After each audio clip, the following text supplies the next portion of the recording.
Sa gitna ng pandemya, YouTube ang naging daan. Nakilala ko si Mami J-Lo, totoo at walang kulang. Strikta, di basta-basta nagpalusot, pero partahan ng usapan, di kailanman umiiwas sa sagot. Bawat salita, may bigat at katotohanan. Pagkang magsalita, pero laging may laman. Hindi takot sabihin na nasa isip niya, pero sa likod ng lahat ko sila ang puso niya. Si Mami J-Lo, matapang at totoo. Sa bawat hapang lagi siyang sigurado. Hanggaman pero may pusong handang tumulong. Kahit sa malayo, damang-damang mo ang kanyang pagmamahal at tulong. Sa bawat live, sa bawat comment section, naririnig ko siya parang laging may leksyon. Minsan matindi, minsan diretso lang ang tira, pero alam mo sa dulo, andyan siya para sumuporta. Di kanya iiwan sa ere, kahit strikta. May lambing na kasama, tulong ang inuuna sa abot ng kanyang magagawa. Kahit gaano kabigat ang laban sa buhay, nandyan si Mami J-Lo, handang magbigay gabay. Si Mami J-Lo, matapang at totoo. Sa bawat hapang lagi siyang sigurado. Hanggaman pero may pusong handang tumulong. Kahit sa malayo, damang-damang mo ang kanyang pagmamahal at tulong. Hi guys, it's March 2 ngayon, it's a Monday. Kahapon sa bahay lang tayo kasi sira yung kotse natin, hindi tayo makagala. So, this morning, si Stewart ang naghatid kay Bunso sa work. Hindi na ako sumama kasi para makatulog ako, nakabawi ako ng tulog today. And then, ngayon, susundin namin si Bunso at pupunta kami ng grocery. Mag-grocery kami habang nandyan si Stewart. So, nagtry ako tumawag sa mga kasi nga si Abo, diba, nasira yung, ayaw niya na mag-start. So, tumawag ako sa mga mechanical shop. Walang available until Easter pa. So, wala kaming kotse, kaya plano namin mag-rent na lang muna ng car. Although si Chard naghahanap ng pwedeng i-replace kay Abo. So, bahala na. So, magre-rent muna. Gagastos tayo na sobra ngayon. Kasi wala tayong sasakyan. Hindi pwedeng umasa kay neighbor na lang always. Dahil, syempre, may mga nararamdaman din yun. Ayaw ko na i-istorbo din yun. So, see you later. At aalis na kami. Papunta na kami ng town. Maybe it thinks that the car park is home. My driver. Tadaan! That's my driver. Pogi. You know Pogi means? Pogi handsome. Who is? You. Handsome. Pogi. Oh yeah, right. Punta na kami sa town. My. Dito na kami sa town. Punta kami ng hospital, ha? What are you talking to me? Myself. Oh. I can't make up my mind. Which hand to use this stick? Which one is that one? You need to on the right side. We're going there in the blue or under the blue. That's where.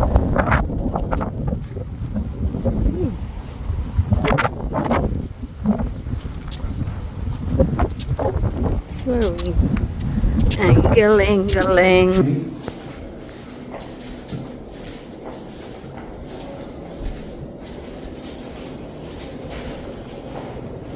We're all gone for lunch and I'm like, 11:51.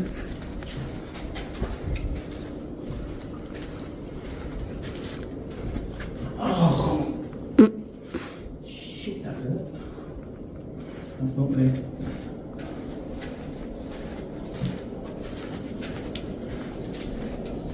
Do you know where we're going? No.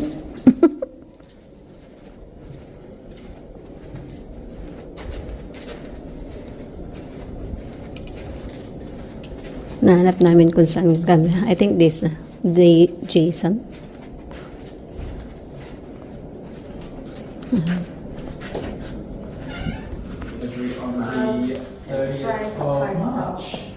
So just looking I've just printed your 2 referrals for Yeah, so Dr. anesthetics Hart does all and Dr. physios, Murray's but we've already sent pre-op.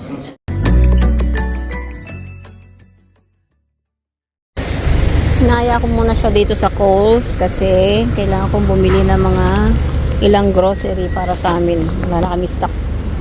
Dapat kasi nung Saturday kami bibili. Ay, yeah. Friday pala. Kaso nga nasira si Abu. Kaya we need to wait until today. Kahapon. Talking to myself. Ayan, kaya magko-calls muna kami ngayon, Stewart. Maaya ko siya. Kasi maaga pa naman, 12 pa lang. So, bili muna tayo. Dahil nasa grocery, actually di ko pa nabili lahat, kaso almost 200 na siya. 200 lang yung binigay ni Polar Bear. Si Stewart nasa toilet.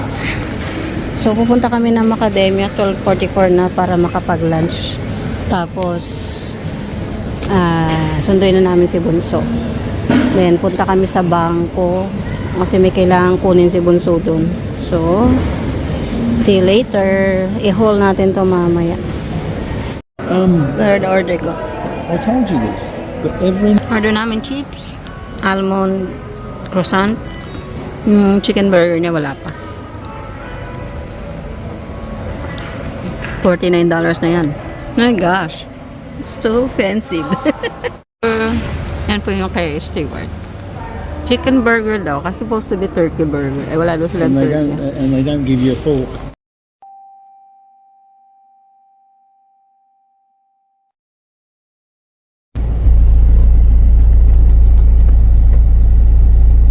Dito na kami sa work ni Bun. So, ayan. Busog na kami. Grabe.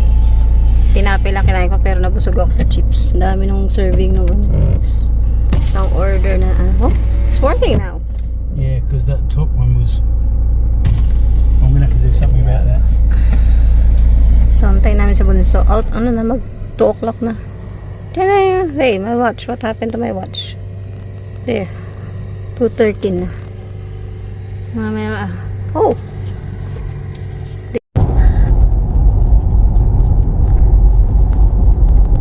Is MG a good model or Pardon? MG, oh. Yan ang isa sa ano ngayon. What did she say? MC. MG?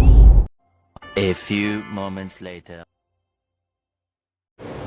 Hi guys, di ko na kayo na-update. Nandito na ako sa bahay. Nakauwi na kami. Medyo makulimlim sa labas. So, nakapag-grocery tayo. Nakabili lang tayo ng ilang items. And regarding dun sa ating ginawa sa bank, medyo successful naman siya. So, we're waiting na lang sa another, approval. And then, regarding naman sa rental ng car, wala pa kami nakikita. So, hopefully tomorrow may makita kami. Although, willing naman si Stewart maghatid sundo. Kaya lang kasi may mga appointment si Richard na kailangan sa umaga. Nakakahiya naman na pag uwi niya, kailangan niya magpahinga, diba? So, ayun, ayaw ko na sana siya istorbohin. Kaya, kailangan ko makakita ng rental car. So, tomorrow magta-try ako. And, yung car natin wala kasing gagawa, so ang available pa niya is after Easter pa. So I'm trying to check online kung may mga home service na mekaniko, kaso so far wala akong nakita. Hopefully one of the girls may masuggest sila just in case. So pakita ko lang sa inyo, i-haul natin yung mga nabili natin kanina. Ayan, ito na si Coco ngayon. Lagyan ko ng takip yung yung kulungan niya kasi kahapon napaka-windy. Parang tinatangay siya. Kaya nilagyan ko lang yung likod tsaka yung sa taas para meron naman siyang kahit paano safety precaution. Hindi siya masyadong mabasa. So yan lang yung binili natin. Yung milk, 5 yan. So yung isa nandun na sa loob. Itong gatas para sa mga pusa. And yung inumin ni Bunso, ayan, yung Lipton. So, ayan. And then, meron tayong ilan nakuha. Binili sa itong pagkain ng pusa tsaka ng ibon. Ayan. And then, night coco. Sarado na natin yung yung labas. Ayan.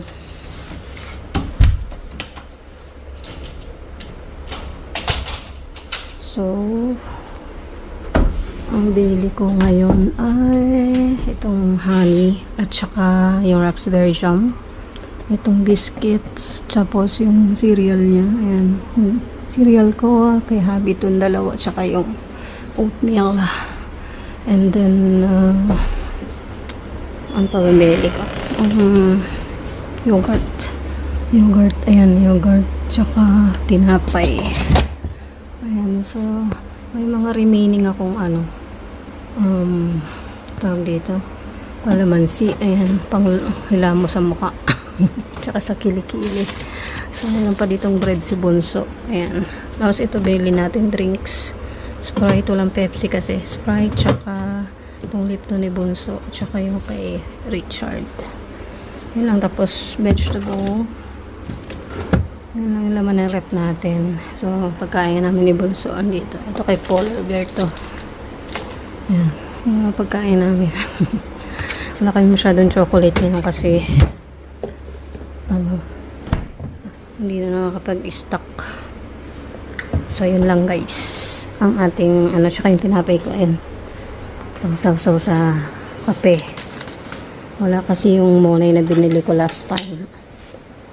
So, yun lang guys. Ang aking share sa inyo. Walang iba. May hugasan pa akong nag-aantay sa akin. So, hanggang doon na lang. Hello, baby. Until next video na lang guys. And hopefully, nandiyan pa din kayo. And don't forget to comment below. At saka sa mga bago po, welcome po sa inyo. At sana po mag-subscribe kayo and continue watching my videos. Don't forget to comment below para po balikan ko kayo. See you! Bye! Subscribe to JLo Cyril Pinay Living in Australia channel to stay updated on her videos. Long live J-Lo Searle!